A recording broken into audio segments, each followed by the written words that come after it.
Assalamualaikum warahmatullahi wabarakatuh. Alhamdulillahirabbil alamin. Puji syukur atas kehadirat Allah Subhanahu wa taala yang telah memberikan kita kesempatan, kenikmatan dan karunia-Nya kepada kita semua sehingga kita masih bisa diberikan kesempatan untuk melakukan kegiatan pembelajaran pada kali ini. Salawat serta salam tidak lupa pula kita curahkan kepada junjungan kita Nabi besar Muhammad Sallallahu Alaihi Wasallam yang telah membawa kita dari alam kegelapan menuju alam yang terang benderang dalam naungan iman dan Islam. Tidak lupa pula kami berterima kasih kepada dosen pengampu pada mata kuliah pengantar ilmu farmasi ini, yaitu dosen Bapak Apoteker Lukman Hardia MSI yang telah memberikan kita kesempatan untuk melakukan presentasi pada kali ini. Sebelumnya saya akan memperkenalkan kami dari kelompok 3 mata kuliah pengantar ilmu farmasi. Saya sendiri atas nama Miftahul Jannah selaku moderator dan pemateri yang pertama.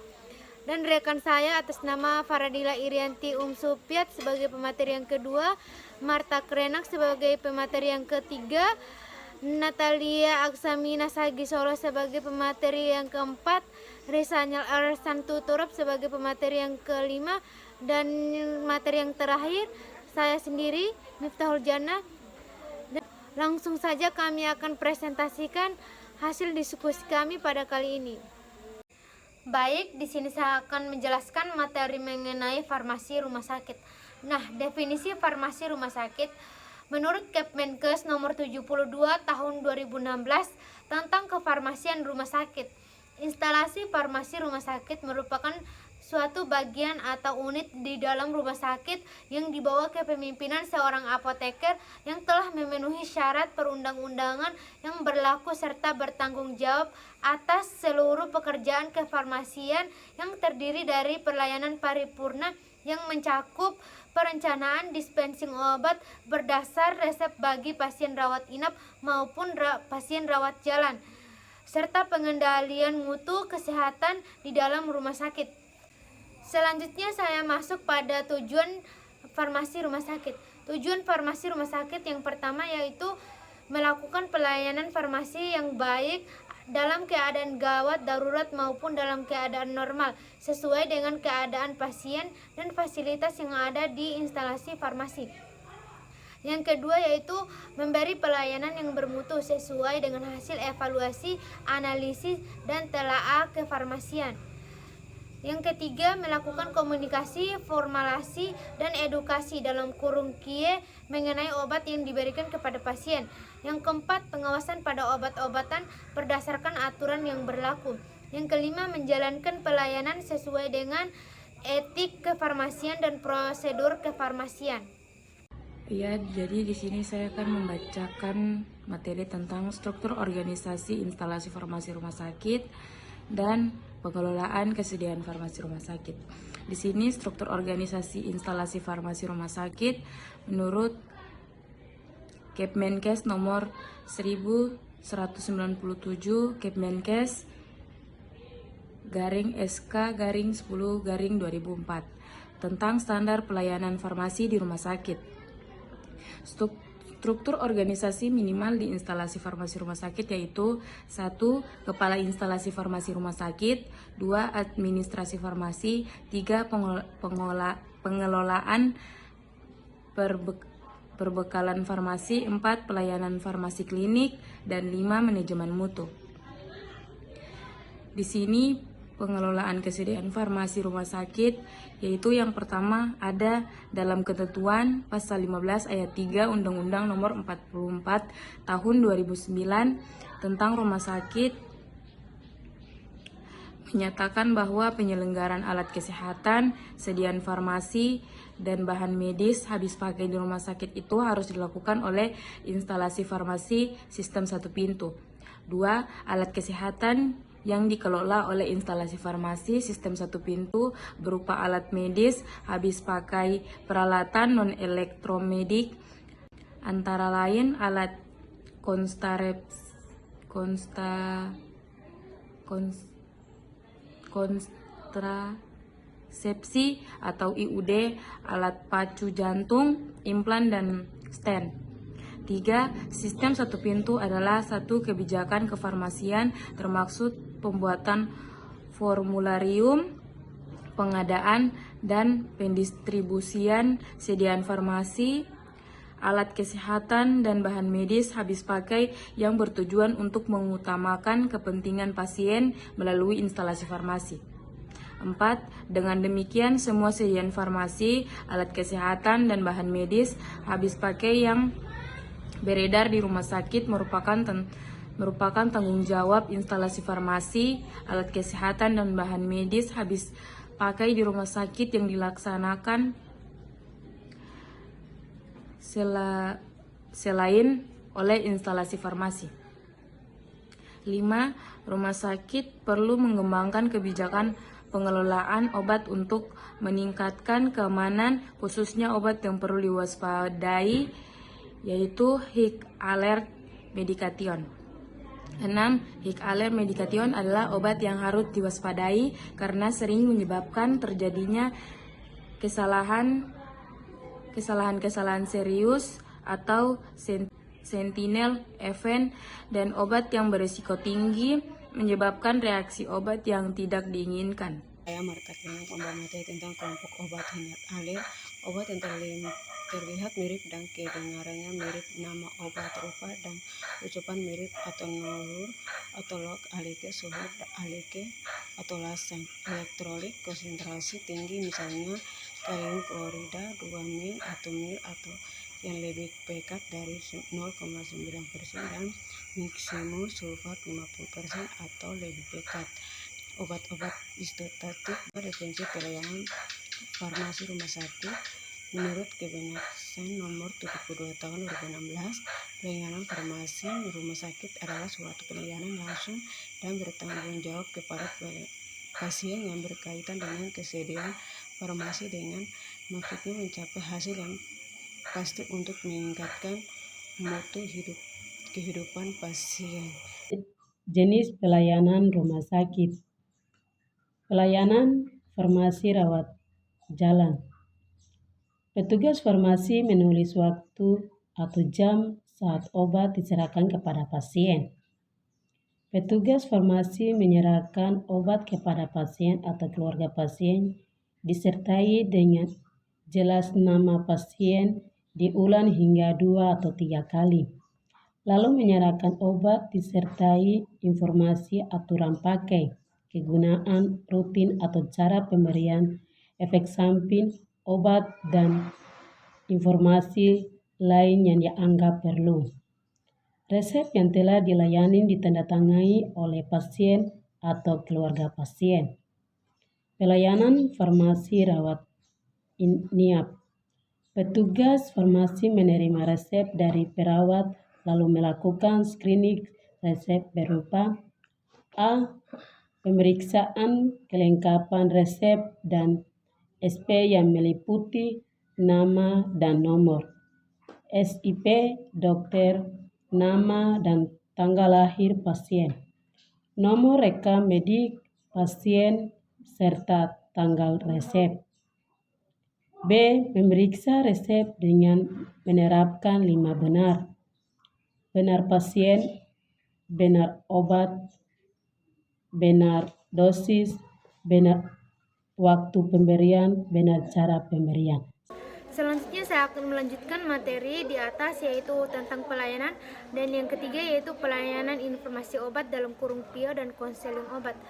Dalam pelayanan informasi obat ada dua, yaitu yang A, pelayanan informasi obat, kegiatan penyediaan dan pemberian informasi rekomendasi obat yang independen, akurat, komprehensif, terkini oleh apoteker kepada pasien maupun pihak yang membutuhkan di dalam rumah sakit.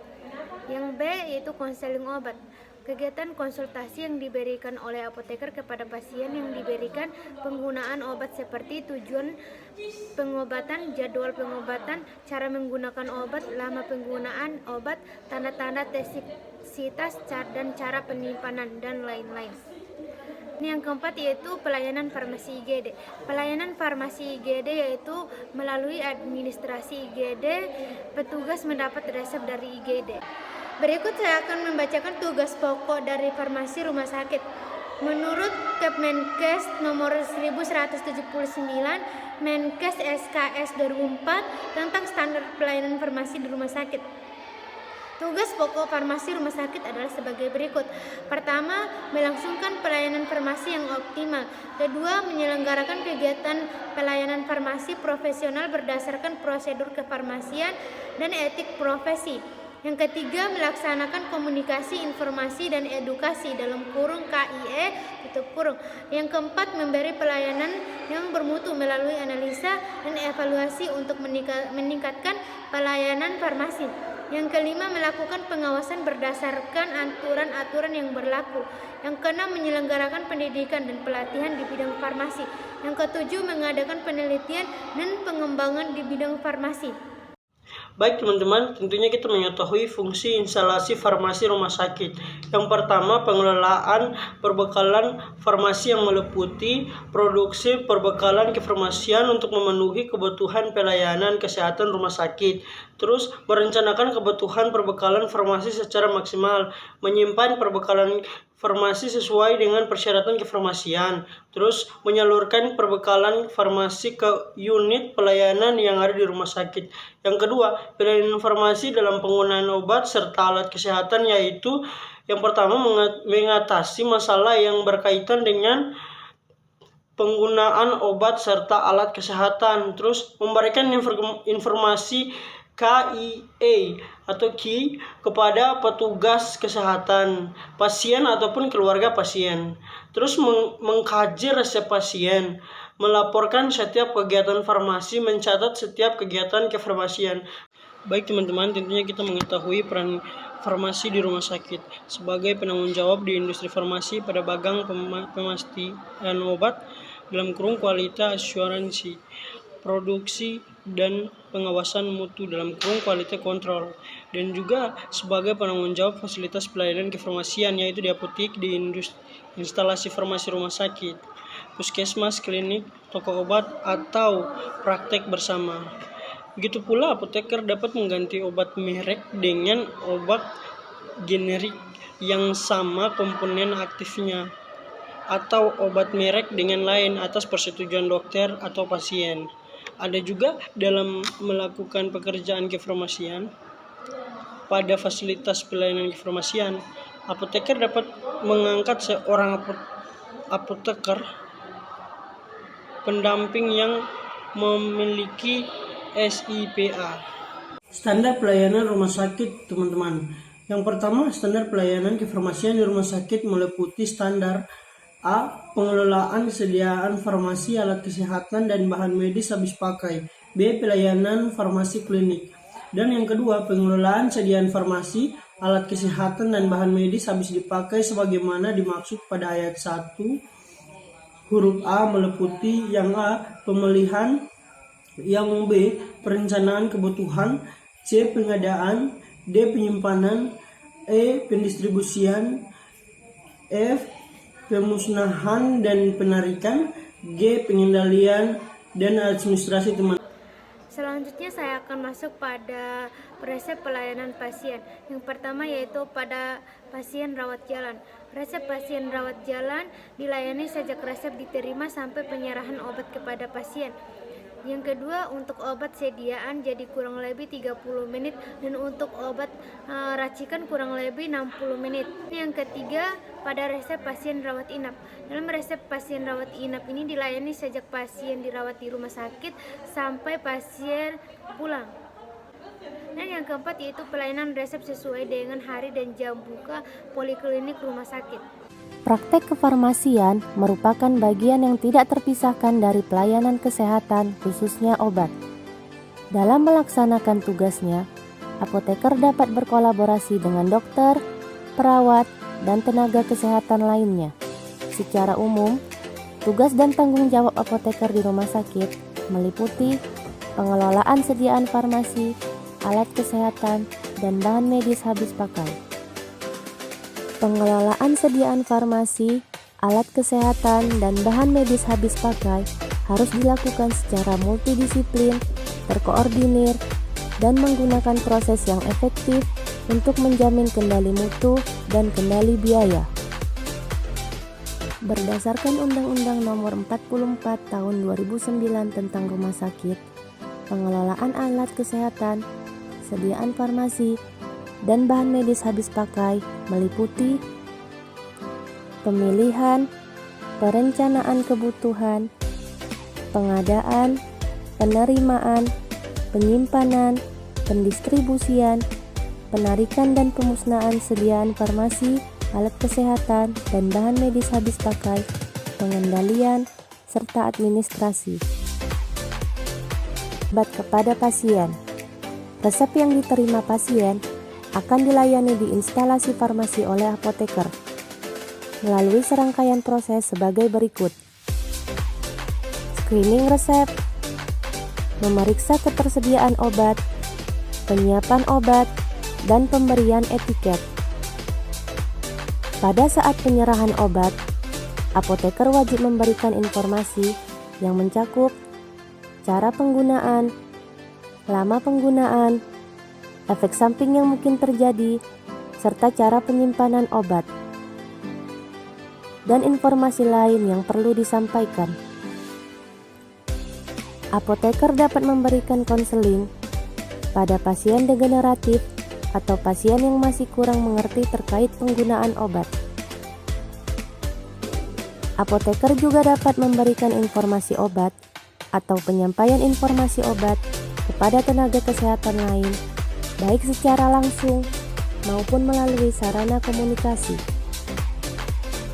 Untuk menilai kemajuan terapi pada pasien rawat inap, apoteker dapat melakukan pemantauan terapi obat melalui visite mandiri maupun visite bersama tim tenaga kesehatan.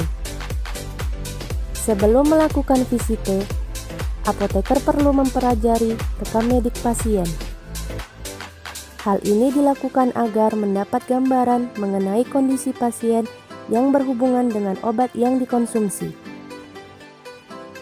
Visite mandiri dilakukan agar apoteker dapat memantau terapi obat yang diterima pasien dalam hal ketepatan penggunaan dan efek obat. Pasien dan keluarga pasien dapat berkonsultasi terkait obat yang dikonsumsi. Visite bersama dokter, perawat, dan tenaga kesehatan lain dilakukan untuk mencapai keberhasilan terapi yang optimal. Tim akan berdiskusi hasil visite terkait perkembangan pasien. Apoteker dapat memberikan masukan tentang penggunaan obat. Dari hasil diskusi, dokter akan memutuskan terapi yang akan diberikan kepada pasien. Sekian presentasi dari kami, semoga apa yang kami sampaikan bisa bermanfaat untuk kita semua. Dan sekali lagi terima kasih kepada Bapak dosen yang telah memberikan kami kesempatan untuk mempresentasikan pada materi kali ini. Lebih dan kurangnya kami mohon maaf. Wabillahi taufiq wal hidayah. Wassalamualaikum warahmatullahi wabarakatuh.